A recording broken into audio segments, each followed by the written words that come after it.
तो दोस्तों बॉलीवुड का वर्ल्ड हमेशा से र्यूमर्स और स्पेकुलेशन से भरा पड़ा है। कभी कोई सीक्रेट अफेयर की बात होती है तो कभी किसी स्टार की सेक्सुअलिटी को लेकर लोग चर्चा करते हैं। आज हम ऐसे ही इंटरेस्टिंग टॉपिक पर बात करने वाले हैं जो काफी टाइम से न्यूज और गॉसिप पोर्टल्स पर चल रहा है। दिशा पटानी और मौनी रॉय की दोस्ती, दिशा और कियारा आडवाणी के बीच के र्यूमर्स और सिद्धार्थ मल्होत्रा और करण जौहर के बीच के स्पेकुलेशन। तो बिना टाइम वेस्ट किए शुरू करते हैं। सबसे पहले बात करते हैं दिशा पटानी और मौनी रॉय के र्यूमर्ड रिलेशनशिप की। जब से दोनों एक्ट्रेसेस एक साथ ज्यादा टाइम स्पेंड करने लगी है तब से ये स्पेकुलेशन भी ज्यादा होने लगी है कि क्या इनके बीच सिर्फ दोस्ती है या कुछ और। ये सब शुरू हुआ मार्च 2023 में जब दोनों एक इंटरनेशनल टूर पर गए थे। वहाँ से वापस आने के बाद भी दोनों को बार बार साथ देखा गया, पार्टीज में, वेकेशंस पे और जिम के बाहर भी। अब लोगों ने ये कहना शुरू कर दिया कि शायद ये सिर्फ दोस्ती से ज्यादा है। एक तरफ दोनों एक दूसरे के सोशल मीडिया पोस्ट पर कॉन्स्टेंटली कमेंट्स करती है और दूसरी तरफ इनके बॉडी लैंग्वेज और क्लोजनेस देखकर लोगों का कहना है कि ये एक रोमांटिक रिलेशनशिप हो सकता है। लेकिन इसका कोई सॉलिड प्रूफ नहीं है, सिर्फ स्पेकुलेशन और गॉसिप है जो सोशल मीडिया और रेडिट जैसे प्लेटफॉर्म्स पर सर्कुलेट हो रहा है। लेकिन जब से ये र्यूमर्स बढ़ने लगे हैं, दोनों एक्ट्रेसेस ने भी इस पर रिएक्ट किया है।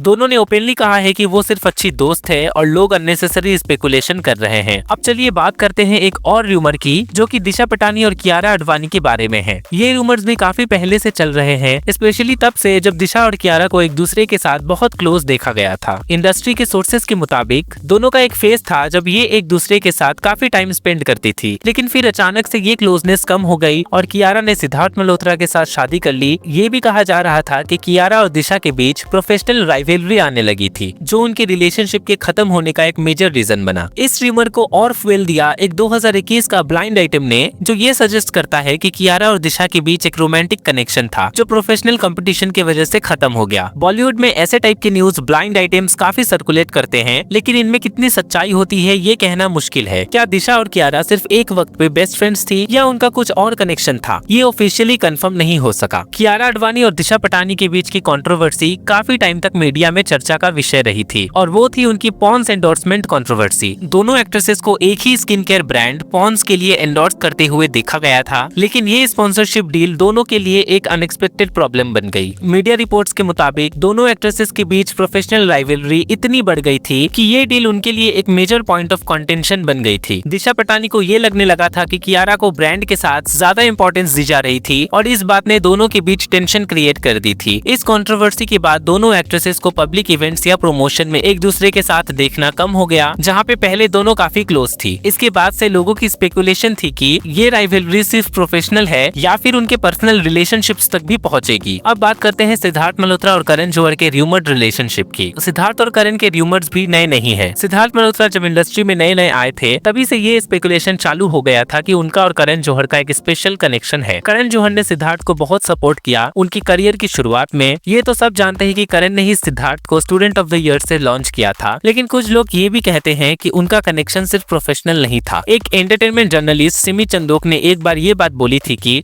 करण जौहर एक्चुअली सिद्धार्थ मल्होत्रा से बहुत ज्यादा प्यार करते थे। ये स्टेटमेंट आने के बाद मीडिया और फैंस के बीच और भी स्पेकुलेशन बढ़ गया। सिर्फ इतना ही नहीं बल्कि एक पुरानी आर्टिकल फर्स्ट पोस्ट पे 2012 में छपी थी जिसमें करण और सिद्धार्थ की पेरिस ट्रिप के बारे में लिखा गया था। ये ट्रिप सिर्फ एक नॉर्मल प्रोफेशनल आउटिंग थी या कुछ और, ये आज तक कोई नहीं जानता। एक और इंटरेस्टिंग र्यूमर रेडिट पर वायरल हुआ था जिसमें ये क्लेम किया गया था कि एक इंटरनेशनल फिल्म फेस्टिवल के दौरान करण और सिद्धार्थ को एक दूसरे का हाथ पकड़े हुए देखा गया। ये पोस्ट जब आया था तब लोगों ने इस पर मिक्स रिएक्शंस दिए थे। कुछ लोगों को लगा कि ये सिर्फ एक फैब्रिकेटेड स्टोरी है, जबकि कुछ लोगों ने इसको और एक प्रूफ माना करण और सिद्धार्थ के र्यूमर्ड रिलेशनशिप का। एक और इंटरेस्टिंग थ्योरी जो सर्कुलेट हो रही है वो ये है कि आलिया भट्ट और सिद्धार्थ मल्होत्रा का रिलेशनशिप सिर्फ एक कवर अप था। ये माना जाता है कि सिद्धार्थ अगर करण जौहर के साथ किसी प्रोफेशनल रिलेशनशिप में थे तो उनको एक स्ट्रेट इमेज मेंटेन करनी थी और बॉलीवुड में ये कोई नई बात नहीं है। ऐसे र्यूमर्स हमेशा से इंडस्ट्री का पार्ट रहे हैं। इसकी वजह से लैवेंडर मैरिजेस का कॉन्सेप्ट भी आजकल बहुत डिस्कस हो रहा है। लैवेंडर मैरिज का मतलब होता है जब एक गे लड़का और एक लेस्बियन लड़की एक दूसरे से शादी कर ले ताकि इंडस्ट्री या सोसाइटी को उनके सेक्सुअलिटी के बारे में पता ना चले। ये कॉन्सेप्ट सिर्फ बॉलीवुड तक लिमिटेड नहीं है बल्कि हॉलीवुड में भी बहुत कॉमन है। ये माना जाता है कि एक्टर्स की पब्लिक डिजायरेबिलिटी पर बहुत फर्क पड़ता है अगर उनकी सेक्सुअलिटी ओपनली पता चल जाए। अगर आज के टाइम की बात करें तो एक्टर्स जैसे कियारा आडवाणी, दिशा पटानी और सिद्धार्थ मल्होत्रा की इमेज काफी केयरफुली मेंटेन की जाती है। ये लोग अपनी ऑडियंस के बीच एक डिजायरेबल इमेज रखना चाहते हैं ताकि उनके फैंस का सपोर्ट बना रहे। कई बार एक्टर्स को अपनी पर्सनल लाइफ को प्राइवेट रखना पड़ता है और कुछ लोग ये भी मानते हैं कि